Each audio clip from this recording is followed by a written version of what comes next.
एक माई की कोई संतान नहीं थी। ये मैं सत्य घटना सुना रहा हूं सिंह जी। कोई संतान नहीं थी। जिसने जो बताया माई ने किया। वो बाबा के पास, वो मंदिर में, वो डॉक्टर के पास, वो वैद्य, करते करते 12-15 साल में थक गई। मिट्टी का घर था। एक दिन सुबह सुबह गाय का गोबर पानी में मिलाकर आंगन में लीपते हैं ना, वो घर का आंगन लीप रही थी गाय के गोबर से। सवेरे सवेरे का समय दरवाजे पर एक महात्मा आए और बोले, माँ रोटी दे दे मुझे, भगवान तेरी सब मनोकामना को उठा के चलाया दरवाजे पर, संत के मुख पर आके लगा छपाक से। संत ने कुछ बोला नहीं, उस कपड़े को उठाया, झोली में रखा और एक दूसरे दरवाजे पर जाकर एक माई से पूछा कि वो माई इतनी दुखी क्यों है। तो उस औरत ने पूरी कथा सुनाई। वो संत चुपचाप अपनी कुटिया में गए और जो कपड़ा चला के मारी थी उस माई ने, गोबर लगा हुआ, उस कपड़े को पहले धोया। सूती कपड़ा खूब बढ़िया से उसको स्वच्छ किया, निर्मल किया, सुखाया और उसको फिर पतला पतला कपड़े को फाड़ कर और उसी कपड़े से बाती बनाई। बाती बनाकर रात्रि में घी का दिया जलाकर और उसी कपड़े की बाती को उसमें डालकर जलाकर भगवान के सामने संत ने रखकर कहा, प्रभु उस माई को मुझे देने के लिए इसके अलावा कुछ नहीं था। जो माँ ने दिया है उसको आपकी सेवा में लगा दिया हूं प्रभु, उसकी मनोकामना पूरी करिए। और कहते हैं कि साल भर बाद उस माई के आंगन में लाला हो गया। ये क्या है? संत जब कृपा करने को कह दे तो भगवान विचार करना समाप्त कर देते हैं। विश्वामित्र जी ने कहा, कृपा करहु रघुवीर, हे रघुवीर कृपा करिए। और जैसे विश्वामित्र जी ने कहा, भगवान ने तुरंत श्री चरण रज का स्पर्श कराया। स्पर्श होते रज का मां तुरंत चैतन्य अवस्था में हो गई, खड़ी हो गई। जो पत्थर की थी वो खड़ी हो गई, सामने हाथ जोड़कर खड़ी हो गई। बाबा कहते हैं, परसत पद पावन शोकन सावन प्रगट भई तप पुण्य देखत रघुनायक जन सुखदायक सन्मुख होई कर जोई अति प्रेम अधीरा पुलक शरीरा मुख नहीं आवई वचन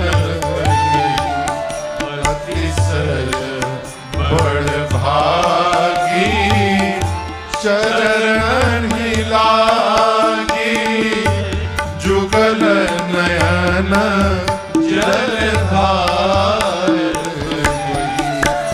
धीरज मन कीन्हा प्रभु कहूँ चीन्हा रघुपति कृपा भगति पाई अति निर्मल वाणी स्तुति ठानी ज्ञान गम्य जय रघुराई मैं नारी अपावन प्रभु जग पावन रावण जन सुख राजीव विलोचन भव भय मोचन पाहि पाहि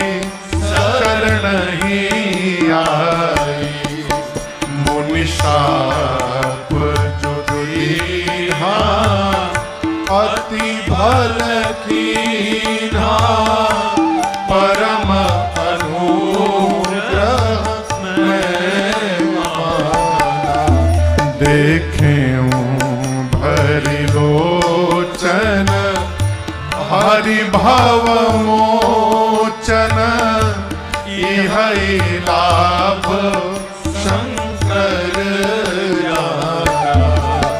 बिनती प्रभु मोरी मैं मति भोरी नाथ न मांगऊं बर आना पद कमल परागा रस अनुरागा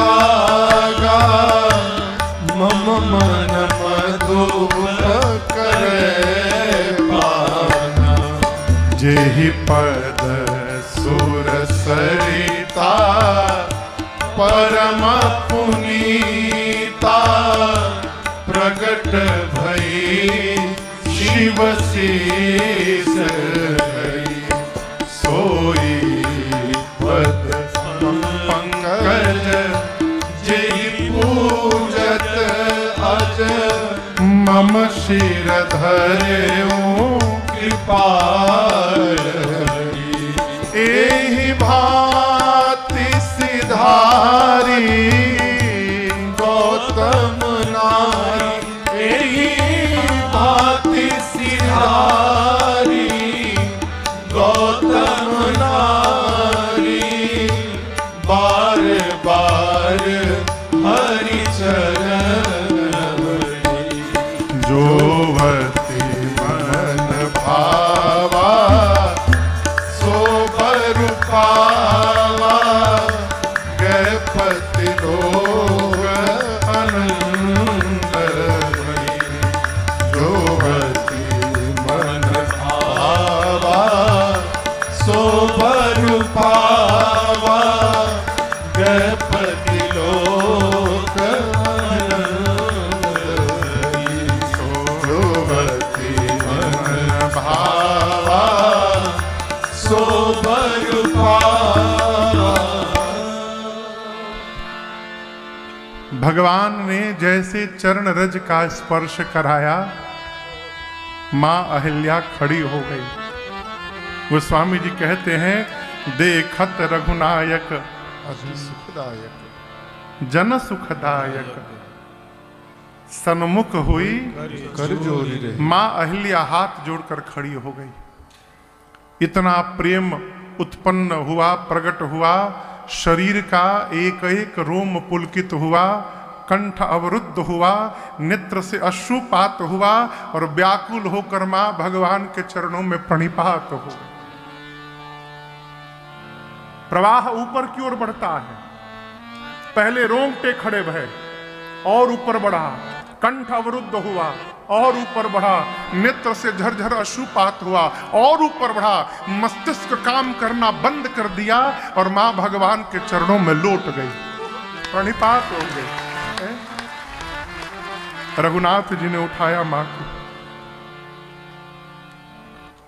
अहिल्या जी स्तुति करने लगी, प्रभु मैं नारी अपावन प्रभु जग पावन रावण रिपु जन सुखदाई।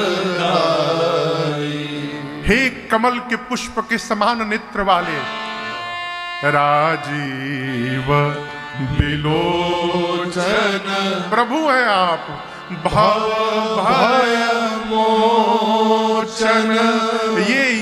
ये पापिनी अहिल्या पाही पाही शरणही। प्रभु मैं आपकी शरण में हूं नाथ। राम जी बोले, आपके पति ने आपको क्यों शाप दिया? मां बोली, प्रभु मुझे भी आज तक लगता था कि मेरे पति ने मुझे शाप दिया है, लेकिन आज पता चला कि मेरे पति ने मुझे श्राप नहीं दिया था नाथ, मेरे पति ने मेरा उद्धार करा दिया था। यदि श्राप न मिला होता तो आज अहिल्या को रघुनाथ का दर्शन भी नहीं प्राप्त हुआ रहता।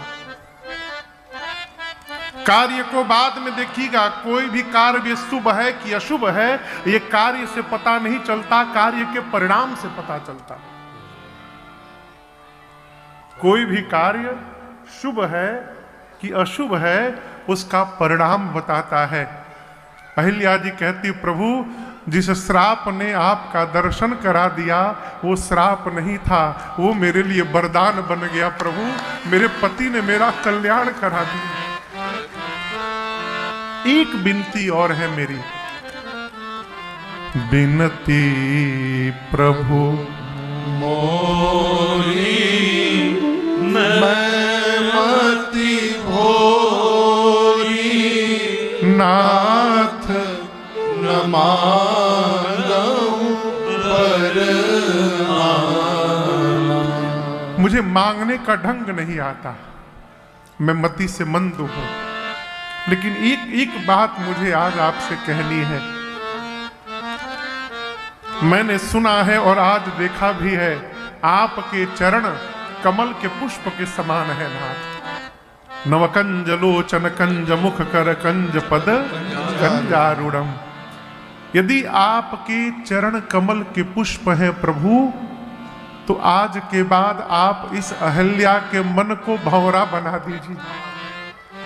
जैसे भंवरा दिन रात कमल के पुष्प की ओर पराग के लिए ललायित रहता है, मैं चाहती हूं आज से मेरा मन आपके चरणों के अनुराग के लिए ललायित हो जाए। मेरा मन दिन रात आपके श्री चरण के पास ही भटकता रहे प्रभु, इसके अलावा हमें आपसे कुछ नहीं चाहिए। क्यों मांग रही हूं प्रभु? ये वही चरण है जिनसे गंगा निकली है। और आज एक राज की बात बताती हूं, गंगा आपके श्री चरण से निकली थी, इसीलिए शंकर ने उस गंगा को सिर पे धारण किया। चरण से निकली थी प्रभु, इसलिए शिव जी ने सिर पे धारण कर लिया। लेकिन प्रभु आज मैं शिव जी से भी आगे निकल गई हूं। राम जी पूछे वो कैसे? मां अहिल्या बोली, प्रभु शंकर जी के सिर पर तो आपके चरण का चरणामृत पहुंचा, अहिल्या के सिर पर साक्षात चरण चल गया प्रभु, अब इससे अधिक सौभाग्य और क्या होगा। मैं उनसे आगे निकल गई। ये वही चरण है जिनकी पहली बार पूजा ब्रह्मा जी ने अपने हाथों से की थी। आपने उसी चरण को आज मेरे ऊपर रख दिया प्रभु। मां अहिल्या ने जो इतना कह के भगवान के चरणों में प्रणिपात हो गई और जो वरदान मांगा भगवान ने दिया। बार बार भगवान को प्रणाम करके और अपने पति गौतम ऋषि के साथ उनके लोक को प्रस्थान करके गए।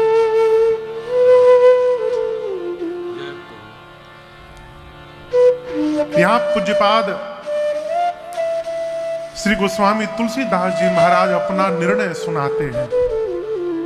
क्या गोस्वामी जी कहते हैं, अस प्रभु दीन बंधु हरि, कारण रहित दया, तुलसीदास सठ ते ही भजो, छाड़ी कपट जंजाल।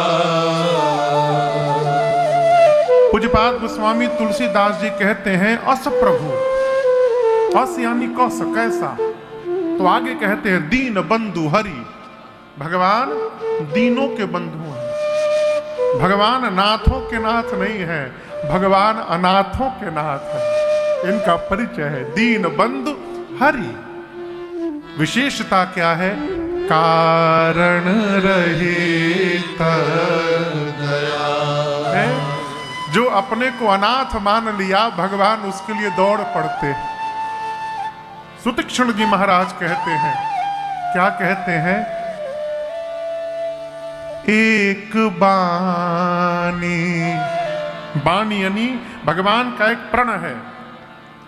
एक बाणी करुणा निधान की, क्या सो प्रिय जाके गति न आन की।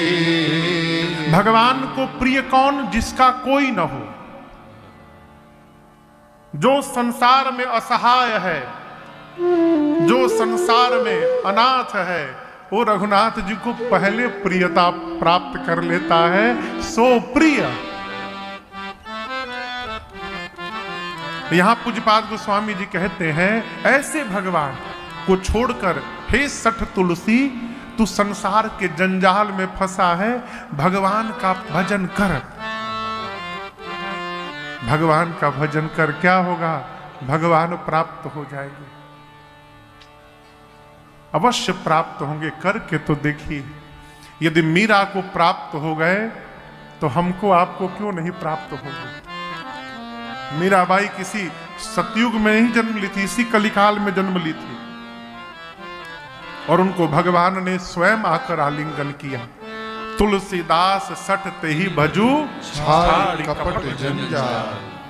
बोले महाराज कैसे भजे? समय नहीं है। भगवान को भजने के लिए समय की आवश्यकता ही नहीं है।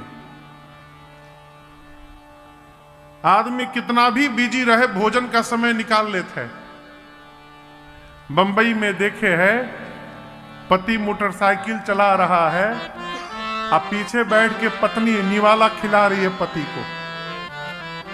आदमी गाड़ी पर भी भोजन कर लेता है, खड़े खड़े खा लेता है। जिस प्रकार भोजन करने वाला कितना भी व्यस्त हो भोजन कर लेता है, उसी प्रकार भजन करने वाला भी जितना व्यस्त हो कोई ना कोई समय निकाल के भजन कर ही लेता है, कर लेता है। स्वभाव में होना चाहिए। आप कहीं भी रहिए, आंख बंद करके चिंतन कर लीजिए। क्या कर लीजिए? अरे दहिने लखन जी बाएं, दक्षिणे लक्ष्मणो यस्य वामे च जनकात्मजा। इस श्लोक का अनुवाद है, दहिने लखन जी बाएं, जनक दुलारी है। दाहिने लखन जी बाएं, जनक दुलारी है। मंगल भवना अमंगल हारी है। मंगल भवन अमंगल हारी है। मंगल भवन दाहिने लछाड़ी कपट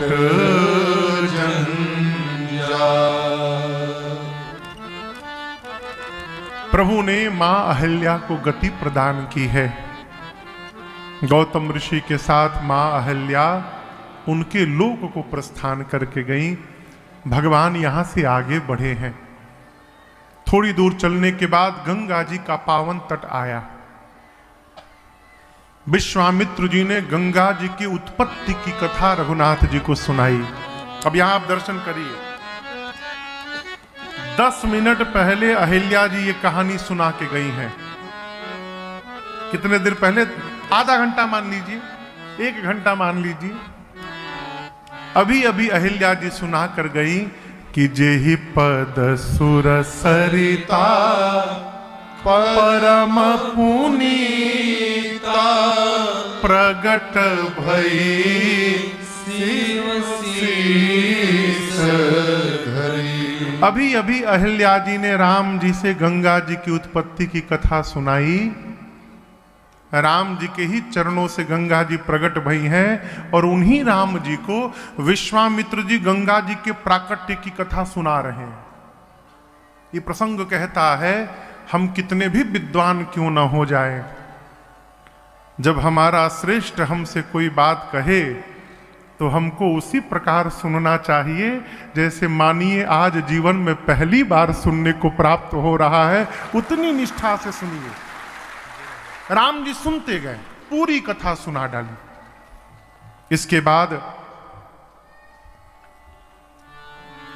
गंगा जी में मुनियों के साथ प्रभु ने स्नान किया है। और यहां गोस्वामी जी कहते स्नान के बाद विविध दान मही देवन पाए। ब्राह्मण देवताओं को भगवान बहुत दान दिए ऐसा नहीं लिखा। अब आप शब्दावली पर ध्यान रखिए गोस्वामी जी के।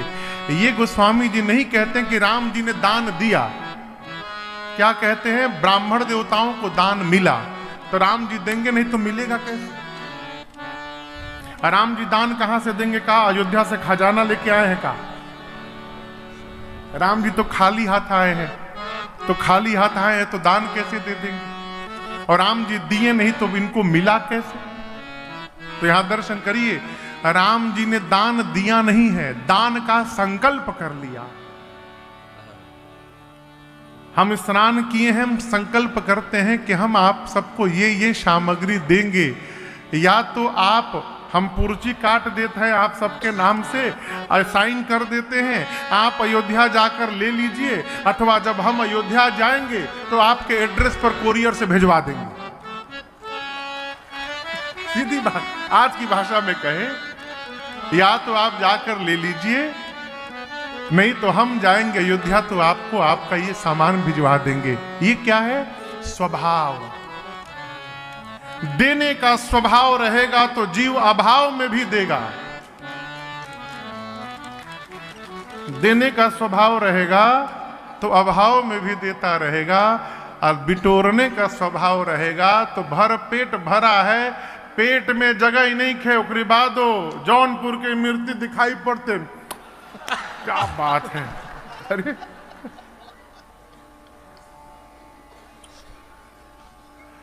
दुई डब्बा आया है। कई लोग मनाओ थोड़ी जल्दी कथवा खत्म हो गए।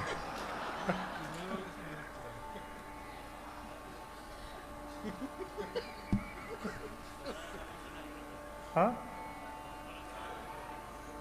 ना बचेगा भाई, खत्म थोड़ी हो जाएगा, टेंशन में ना रहा। बच्ची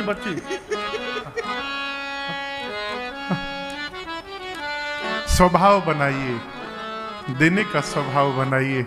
है भगवान ने दान का संकल्प किया और उसके बाद हरसी चले मुनि वृंद सहाया बेगी विदेह नगर नियराया। पुररम्यता राम जब देखी हर से अनुज समेत बिसेखे। पापी कूप सरित सरनाना सलिल सुधासन मणि सोपाना। बरन बरन विकसे बन जाता त्रिविध समीर सदा सुख दाता। बनई न बरनत नगर निकाय। जहाँ जाई मन तहाई लोभाई। बनई न बरनत नगर निकाय। जहाँ जाई मन तहाई लोभाई। स्नान करने के बाद भगवान श्री विश्वामित्र जी के साथ मुनियों के साथ लक्ष्मण भैया को लेकर आगे बढ़े और शीघ्र ही भगवान मिथिलापुरी नगर में प्रवेश करते हैं। यहां मिथिला का तो कोई होगा नहीं, जौनपुर में कहां से मिथिला के लोग आ जाए? कहां? अच्छा मैया है मिथिला के। जय हो माई, माई जय हो। ताली बजा दिए थोड़ा माई के लिए। मिथिला अद्भुत नगरी है मिथिला। आप में से कोई मिथिला गया हुआ है? हम लोग गए तो हम लोग ये कथा किया वहां पर। हम लोग गए हैं, हम लोग का दूध भात है, हम लोग गए हुए हैं। आप लोगों में से सिंह जी गए हैं, 2 आदमी, एक इधर 3। जौनपुर के बाहर बहुत बड़ी दुनिया है। हाँ, कभी बाहर निकलिए। मिथिला अद्भुत जगह है, अद्भुत। जगदम्बा जहां अवतरी सोपुर बरनी पेश की राम। और यहाँ पूज्यपाद गोस्वामी तुलसीदास जी कहते हैं, मिथिला के पूरा नर नारी क्या है, गिनते जाइए। सुभग सुचि संता धर्मशील ज्ञानी गुणवंता। श्री रामचरितमानस में कितने नगर की मूल रूप से चर्चा है बताइए? मुख्य रूप से कितने नगर की चर्चा है बताइए, पूछ रहा हूं। पहला बताइए। हाँ, अयोध्या।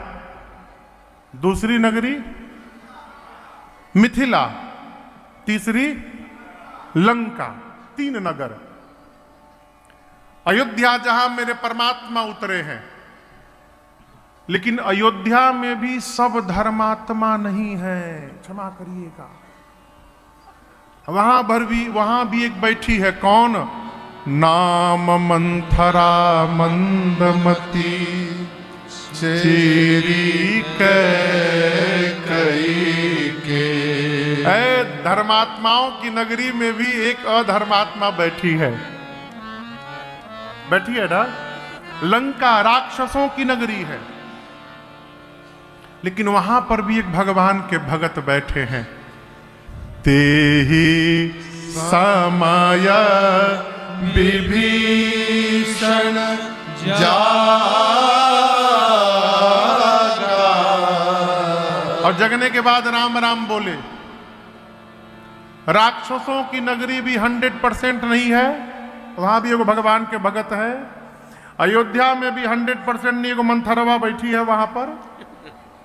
लेकिन आप मिथिला का दर्शन करिए, यहां कोई मिलावट नहीं है।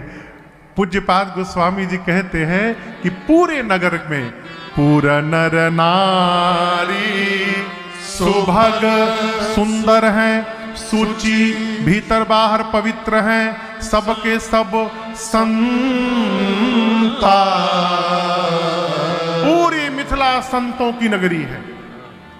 सब धर्मशील हैं, ज्ञानी हैं, गुणों के भंडार हैं। जहां भगवान की भक्ति अवतार ले लेती है माई बाप, वहां संतत्व अपने आप वर्ण हो जाता है जीवन में, जहां भक्ति रानी आ जाए। मिथिला वो भूमि है जहां भक्ति ने अवतार लिया है। एक सुंदर आम के बगीचे को देखकर श्री विश्वामित्र जी ने कहा, राम जी यहीं पर रुका जाए। राम जी बोले, जो आ गया गुरुदेव। आम के बगीचे में रुक गए। सूचना मिली, किसको मिली? जनक जी महाराज को। जनक जी महाराज दौड़ पड़े हैं। संग सचिव सुचि भूरि भट भूसुर बर गुर ज्ञात चले मिलन मुनि नायक मुदित राव एहि भान। श्रेष्ठ बिरुदावली गाने वालों को, ब्राह्मण देवताओं को, गुरु जी को, सचिवों को लेकर जनक जी महाराज विश्वामित्र जी से मिलने आए और आते आते चरणों में सिर रखकर दंडवत किया है। आशीर्वाद देकर श्री विश्वामित्र जी ने जनक जी को उठाया है, कुशल क्षेम पूछा, बिठाया और दोनों महापुरुषों के मध्य सत्संग प्रारंभ हुआ, जनक जी और विश्वामित्र जी के मध्य में। और आपसे एक निवेदन करूं, जिस समय श्री जनक जी महाराज विश्वामित्र जी से मिलने आए हैं आम के बगीचे में, उस समय वहां राम लक्ष्मण जी नहीं थे। कहां थे? गोस्वामी जी कहते हैं, गए रहे देखन फुलवारी। तो राम जी को उसी समय फुलवारी देखने की क्या आवश्यकता पड़ गई? अब यहां दर्शन करिएगा। राम जी सोचे, यदि मैं यहां पर रहूंगा और मेरे रहते जनक जी महाराज आ गए यहां पर, तो मुझे देखने के बाद जनक जी को कोई और दिखाई देने वाला नहीं है। मुझे देखने के बाद वो मेरे में ही अधूरा जाएंगे, और जब जनक जी मेरे में फंस जाएंगे तो हमारी गुरु जी का सत्कार नहीं कर पाएंगे। ये गुरुदेव का अपमान हो जाएगा मेरा, है?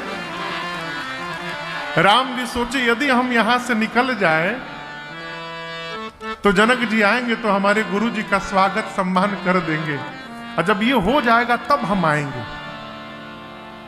ये कथा कहती, अपने श्रेष्ठ के साथ स्वयं श्रेष्ठ न बना जाए। श्रेष्ठ के सम्मान में ही हमारा भी सम्मान है। पिता के साथ यदि संतान कहीं गया है तो पिता के सम्मान में ही संतान का भी सम्मान है। पहले के समय में जब घर में निमंत्रण पत्र आता था तो केवल श्रीमान जी के नाम से आता था। तो श्रीमान के नाम से यदि आमंत्रण पत्र आया तो पूरा परिवार जाता था। क्यों? घर के मुखिया के छाह में पूरा परिवार पलता है। हम थोड़े और विकसित हो गए। जब थोड़े विकसित भय तो श्रीमान के नाम के साथ नीचे ब्रैकेट में सपरिवार लिखना प्रारंभ हुआ। जिस कार्ड में सपरिवार नहीं लिखा है, घर वाले बोलेंगे हमको तो बुलाया नहीं कि आपका नाम है, आप जाइए। अब सुनने में आया हम लोग और विकसित हो गए। कैसे? अब श्रीमान से पहले श्रीमती का नाम लिखना आवश्यक है। यदि उनका नाम नहीं लिखाया तो केवल श्रीमाने पहुंचेंगे। हाँ, हम 2-3 घटना सुन चुके हैं। लेकिन आपसे एक निवेदन करूं, जहां श्रेष्ठ का नाम आ गया वहां और किसी के नाम का कोई अर्थ ही नहीं होता है। रघुनाथ जी आए और जैसे भगवान आए सारे लोग खड़े हो गए। उठे सकल जब रघुपति आए। विश्वामित्र जी ने राम जी को अपने बगल में बिठाया है। जनक जी महाराज की जैसी दृष्टि पड़ी राम जी पर, आप दर्शन करिए। जनक जी महाराज भगवान के सौंदर्य को देखकर मोहित हो गए। मन में सोचने लगे, गोरा वाला तो नहीं लेकिन ये सांवला वाला जो है ना, ये हमारी सीता के लिए एकदम उचित जोड़ी लग रहा है? पूछो क्या कि कौन है ये? बोले जनक जी महाराज बोले, विश्वामित्र जी सत्संग बंद कर दीजिए अब थोड़ी देर के लिए। हम जो पूछ रहे हैं पहले वो बताइए। ये बताइए, ये सुंदर लड़का कौन है? दुईठे कहु नाथ सुंदर तो बालक मुनि कुल तिलक केंद्रे पकुल पालक। हे मुनिवर, ये सुंदर बालक कौन है? क्या किसी मुनि के पुत्र हैं? विश्वामित्र जी बोले ना। जनक जी और गदगद हो गए। चलो, मुनि के पुत्र नहीं है, राजा के पुत्र हैं। अब इस पर विश्वामित्र जी बोलवे नहीं किए। मुनि कुल तिलक केंद्र पकुल पालक। विश्वामित्र जी नहीं बोले। आप कुछ जानने के लिए व्याकुल हो और सामने वाला कुछ न बोले तो आपकी व्याकुलता और बढ़ जाएगी। जनक जी बोले, मुनिवर आप नहीं बोल रहे हैं तो कहिए, हमको जो समझ में आ रहा है हम बता दें। विश्वामित्र जी बोले, बोलिए। जनक जी बोले, हमको तो लगता है कि वेद जिनको नेति नेति कहते नहीं थकते दिन रात, वही परब्रह्म तो कहीं मेरे आंखों के सामने 2 रूप धारण करके नहीं आ गया है? जिस प्रकार चकोर पूर्णिमा की चंद्रमा को देखकर पागल हो जाता है,